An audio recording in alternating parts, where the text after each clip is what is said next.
After Odell Beckham Jr. hauled in just 3 catches for 22 yards, despite being targeted 10 times, there are now reports that the Browns may be actively shopping the Pro Bowl receiver. Another report immediately came out saying those rumors of OBJ being on the market are false. However, both reports came from radio personalities who are not in the Cleveland market, so kind of tough to know what to believe right now. Shannon, in your opinion, should Cleveland part ways and trade Odell? Odell should want to get out. At some point in time, we're going to have to come to the realization. Now, we're on 3, this is our 3rd head coach. You had Hugh Jack, you had Freddie K, and now you got Stefanski. Now, you've gone out and got Jarvis Landry. You went and got Hooper. You got Odell. You got Njoku. You got these running backs.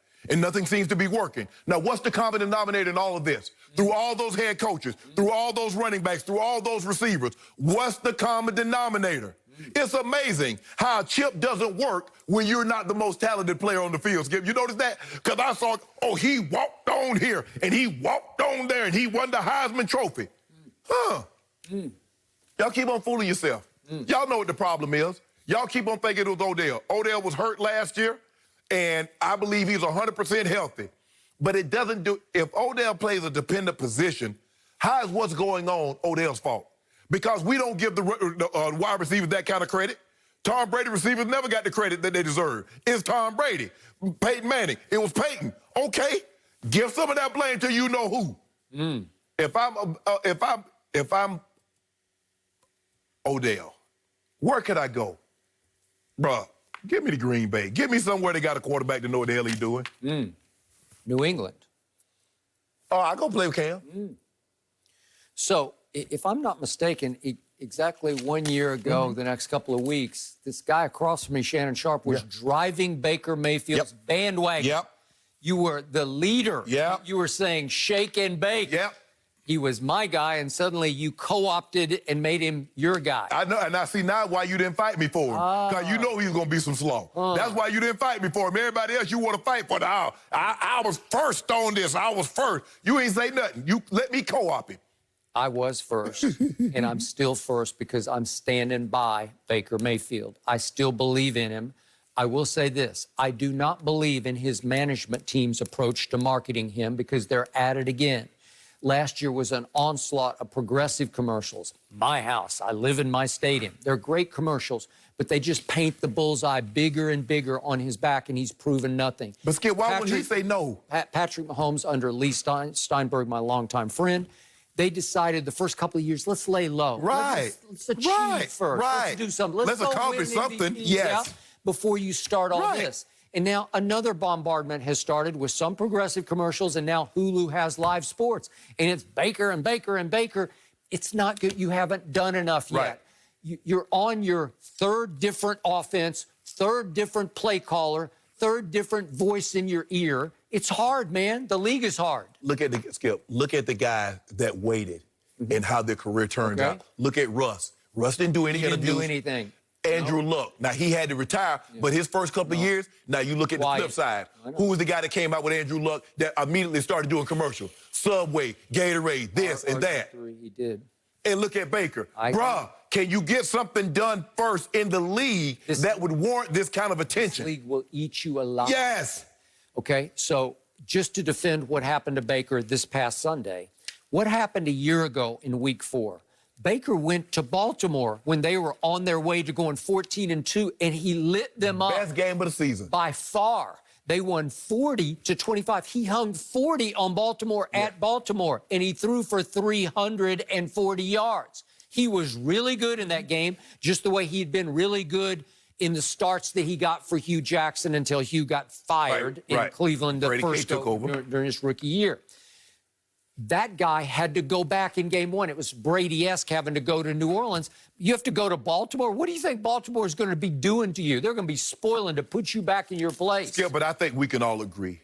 Baker has regressed in his second and thus far this year. Now, it's one game. Well, it's at Baltimore. Who did I pick to win it all? Baltimore. Yeah, but Skip, he even from first year to second year, he wasn't the same quarterback in his second year as he was in his first year. Because remember, Skip, he, if I'm not mistaken, he threw the most touchdown passes for a rookie quarterback in NFL history. And there have been some pretty good rookie quarterbacks to come into the NFL. Yep. And Baker threw more touchdowns. He's not, I don't know what it is. Maybe it is the commercial, Skip. Maybe, Skip, you do know it's okay. People, it's okay. Because you were great in college, you win a Heisman Trophy, that doesn't necessarily mean you're going to be great in the NFL and you're going to have the same level of success in the NFL as you had in college. Because, Skip, look at Tom Brady. Nobody would have thought Tom Brady would have been what he is in the NFL after coming out of college. No, nobody. No. Nobody So it's okay. And then sometimes we get guys that come out. Russell won wherever he went. He should have still been at NC State. But the head coach didn't want him he wanted to play baseball. He did. He said, either you come out for spring ball or I'm giving your job to Mike Glennon. Well, he gave the job to Mike Glennon. He goes to Wisconsin. He takes them to the Rose Bowl. He did. Some guys are they just get it. And I don't know what it is with Baker. Maybe you're right, Skip. Maybe it is too many commercials. But maybe he's not going to be that franchise elite quarterback that everybody thought he was going to be, and he'll just be a good player, and that's okay. I said from the start, Odell is a bad match for Baker. Baker loves Odell. They socialize. They're friends off the field, and to a fault, he is Odell conscious, trying to get him early balls just to get him in the flow. And after a while, to me, I like Odell personally. This is not a personal shot. I just think he has losers' intangibles. He is a solo act in a team game that you played, and you were the strongest voice in your locker rooms, and Odell is no voice in the locker room because he speaks only for Odell. I think the thing is, Skip, what teams try to do is that they know Odell is an emotional player, and he needs to get the ball. So what we do is we're going to double him early. We're going to get him frustrated. I would too. That was some of the things that they did with T.O. Guys that are emotional and they need the ball, let's double them and take them away early. But just come on, give him a couple of jailbreak screens. Give him a couple of smoke screens. Instead of trying to push him down the field, just let him feel the ball and try to convince him that, you know what, Odell, you're going to be a part of this thing today. We're gonna keep you involved. But they always try to push the ball down the field to Odell. Just let him touch the ball early so he knows, okay, I'm involved. They're going to come see you, boy. Okay, I would trade him. And again, they're asking a hefty price for him, and I don't know if Belichick You're never going to get what you gave up to get him. Well, I got that. But again, they're going to want a one back for him, and I don't think Belichick's going to give him a one. Skip, you tried to trade him. Why would I give you a one when I know you want to get rid of it? Yeah. I'm not giving you that. It was just a really tough start for the Browns. Look, I know it's week 1, and, we didn't have preseason, but that wasn't very pretty. Okay, do the Clippers need a major overhaul to their team after something that also didn't look very pretty last night? And